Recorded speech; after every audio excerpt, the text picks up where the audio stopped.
Hello students, welcome to Amar tuition classes.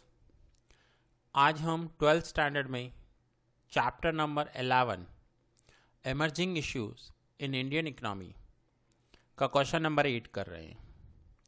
ये जो screen पर दिखाई दे रहे हैं ये मेरे बनाए हुए नोट्स हैं। होपफुली सभी स्टूडेंट्स को मिल गए होंगे, लेकिन अगर किसी स्टूडेंट को नहीं मिले हैं तो आप मुझे इस नंबर पर कांटेक्ट कर सकते हो। सो आइए चैप्टर स्टार्ट करते हैं। Question 8, write short note on petroleum. Petroleum is considered as an important source of energy. Any modern technology depends on the petroleum product for its production. Also, it is a driving force for movement of all vehicles. देखिए, किसी भी vehicle को movement करनी हो तो उसे petrol चाहिए, petroleum चाहिए। सो ये एक ड्राइविंग फोर्स है और आज की जितनी भी मॉडर्न टेक्नोलॉजी है वो इस पेट्रोलियम पर या पेट्रोलियम प्रोडक्ट्स पर डिपेंडेंट है। The demand for petroleum is rising greatly because of the speedy industrialization and rapid increase in transportation. However, we are dependent on imports of petroleum because the production of petroleum is relatively limited in our country. देखिए, rapid increase in transportation में rapid increase हुआ है। अब road पर देखिए कितना सारा traffic रहता है। अब इतने सारे व्हीकल पेट्रोल तो यूज करते हैं और हमारे पास इंडिया में पेट्रोल का इतना प्रोडक्शन नहीं है। सो हमें ये पेट्रोल बाहर से इंपोर्ट करना पड़ता है, बाहर की कंट्री से मंगवाते हैं हम petrol. In India, oil resources were found for the first time in Assam. Realizing the importance of petroleum for economic development, Oil and Natural Gas Commission was set up in 1959. देखिए, ये पहले का old name है, Oil and Natural Gas Commission by the government, and later converted into corporation, oil and natural gas corporation. अब इसका name change करके इसे convert किया गया है ONGC, जिसे शॉर्ट में कहते हैं oil and natural gas corporation. और फर्स्ट टाइम हमें इंडिया में जो ऑयल मिला था वो असम में मिला था। Government intensified exploration of crude oil and it has been found that petroleum resources are present in Kadi, Kalol, Ankleshwar, etc. in Gujarat and in Bombay high offshore. अब ये गवर्नमेंट को पता चला कि ये पेट्रोलियम प्रोडक्ट्स जो हैं, ये पेट्रोलियम रिसोर्सेज जो हैं, ये गुजरात में कड़ी, कलोल और अंकलेश्वर में भी अवेलेबल हैं। तो explore crude oil in Bombay High offshore drilling platform has been erected. In spite of all these effects, in India's contribution to petroleum production is just 0.4% of the total petroleum production. अब बॉम्बे में, बॉम्बे हाई ऑफ शोर, ये पानी के बीच में, समुद्र के बीच में पेट्रोलियम मिला था और इसे निकालने के लिए ड्रिलिंग किया गया था। फिर भी इंडिया में टोटल पेट्रोलियम प्रोडक्शन का 0.4% प्रोड्यूस होता है, पूरा 1% भी प्रोड्यूस नहीं होता। मीन्स हम 99.6% पेट्रोलियम बाहर से इंपोर्ट करते हैं। At present there is a continuous rise in the demand of petroleum products and the petroleum reserves are only enough to meet the demand for limited number of years. Most important point है, underline कर दीजिए। हमारे पास जो अभी resources available हैं वो ज़्यादा available नहीं है। कहने का मतलब कि at present there is a continuous rise in demand of petroleum. Petroleum products के डिमांड जो है वो कंटिन्यूअस इंक्रीज हो रहे हैं। हर एक को व्हीकल्स चाहिए। सो हमारे पास जो पेट्रोलियम रिजर्व पड़ा है, मीन्स ज़मीन के अंदर जो ड्रिल कर कर पेट्रोल निकाला जाता है, वो बहुत थोड़ा बचा है। अभी थोड़ा सा पेट्रोल बचा है और वो सिर्फ फ्यू ईयर्स तक चलने वाला है। देखिए, क्लियरली लिखा हुआ है, are only enough to meet the demand for the limited number of years. कुछ थोड़े से सालों के लिए पेट्रोल चल सके इतना पड़ा है हमारे पास। Hence, the countries of the world started thinking seriously of alternative source of energy. Natural gas is considered as an alternative source of petroleum. Now, बहुत सारी कंट्रीज ने पूरी वर्ल्ड की अल्टरनेटिव सोर्स के लिए सोचना शुरू कर दिया है. सपोज बोलता हूं मैं कि आने वाले 50 साल के लिए हमारे पास पेट्रोल पड़ा है, उसके बाद पेट्रोल खलास हो जाएगा, नहीं रहेगा. तो हमारी आने वाली जनरेशन कैसे ट्रेवल करेंगे, वो कैसे व्हीकल चलाएंगे. सो इसलिए natural gas that means CNG, PNG, ये सारे जो गैसेस हैं ये नेचुरल गैसेस हैं. इन्हें भी एक सोर्स माना गया है.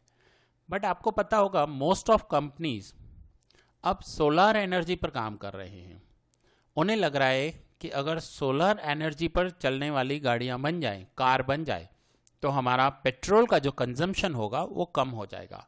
सो बहुत सारी कंपनियां इस पर काम कर रही हैं, बहुत सारे प्रोजेक्ट्स चल रहे हैं. Natural gas is predominantly used in thermal power station, cooking gas and as fuel for running vehicles. ये जो नेचुरल गैस है ये कुकिंग गैस में भी काम में आता है. आपको पता होगा अब अदानी के कनेक्शन आते हैं हमारे पास. मोस्ट ऑफ एरियाज में उन्होंने कवर किया है. अब हमें गैस सिलेंडर की ज़रूरत नहीं पड़ती. फ्यूल फॉर रनिंग व्हीकल्स को चलाने के लिए भी यही गैस यूज़ किया जाता है और थर्मल पावर स्टेशन में भी इसे यूज़ किया जाता है. The total gas production in India is only 0.5% of the total gas off the world. पूरी दुनिया में जितना प्रोडक्शन हो रहा है, जितना टोटल गैस है, उसका 0.5% ओनली इंडिया में है. Natural gas reduce environmental pollution to remarkable extent. So natural gas is considered environment friendly. देखिए ये जो नेचुरल गैस है ना, ये कभी भी पॉल्यूशन क्रिएट नहीं करती. जब भी पेट्रोल, ऑयल या पेट्रोलियम प्रोडक्ट्स को जलाया जाता है तो बहुत सारा धुआं निकलता है, स्मोक निकलता है, जिससे हमारा एनवायरनमेंट पॉल्यूट होता है. बट ये जो नेचुरल गैस जलाया जाता है, कभी भी आप अपने घर के किचन में देखना ये नेचुरल गैस जल रहा होगा, या किसी भी व्हीकल में, या गवर्नमेंट की जो बसेस हैं वो CNG यूज़ करती हैं, वो देखना कभी भी उनमें से धुआं नहीं निकलता. तो इसे एनवायरनमेंट फ्रेंडली कहते हैं. सो स्टूडेंट्स, ये एक शॉर्ट नोट था जो हमने कवर किया पेट्रोलियम पर. नाउ आगे कंटिन्यू करेंगे. Question number 9, importance of education. So question 9 is state the importance of education. Education के इंपॉर्टेंस क्या है, किसी भी कंट्री के लिए एजुकेशन कितना इंपॉर्टेंट है, या उस कंट्री में रहने वाले सिटीजन्स के लिए या किड्स के लिए एजुकेशन कितना इंपॉर्टेंट हो सकता है. Education can be considered as the most important factor affecting economic development. Importance of education can be explained as follows. अगर किसी कंट्री को इकोनॉमिक डेवलपमेंट करना हो तो एजुकेशन जो है वो मोस्ट इंपॉर्टेंट फैक्टर होगा.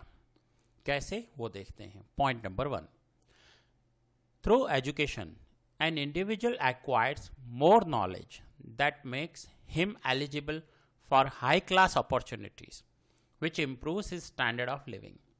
देखिए अगर एजुकेशन होगा किसी में भी तो उसे अपॉर्चुनिटीज़ जो हैं वो ज़्यादा मिलती हैं. अगर कोई क्वालिफाइड है, डिग्री है उसके पास, तो उसके पास हाई क्लास अपॉर्चुनिटीज़ होंगी, और उन हाई क्लास अपॉर्चुनिटीज़ में उसे बहुत अच्छी इनकम जनरेट होगी, जिससे वो अपना स्टैंडर्ड ऑफ लिविंग जो है वो इम्प्रूव कर सकता है. कहने का मतलब, अगर अच्छा एजुकेशन होगा तो अच्छी जॉब मिलेगी, अच्छी जॉब मिलेगी तो अच्छी सैलरी होगी, और लिविंग स्टैंडर्ड जो है वो बेटर हो जाएगा. Education improves a person ability to exchange ideas and uplift his self confidence. किसी की ये जो एजुकेशन है ये किसी भी पर्सन में एबिलिटी टू एक्सचेंज आइडियाज़ को एक्सचेंज करने की जो एबिलिटी है वो इम्प्रूव करते हैं. एंड अपलिफ्ट सेल्फ कॉन्फिडेंस, जो उसका कॉन्फिडेंस होता है, सेल्फ कॉन्फिडेंस, किसी भी काम करने में जो सेल्फ कॉन्फिडेंस रहता है उसे अपलिफ्ट करते हैं, मीन्स इम्प्रूव करते हैं, इंक्रीज करते हैं.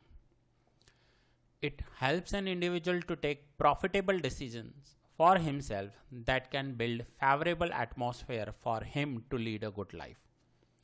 देखिए, अगर कोई एजुकेटेड है, क्वालिफाइड है, तो वो हमेशा प्रॉफिटेबल डिसीजंस लेगा, और प्रॉफिटेबल डिसीजंस लेने में उसकी एजुकेशन उसे हेल्प करेगी, फेवरेबल एटमॉस्फेयर होगा।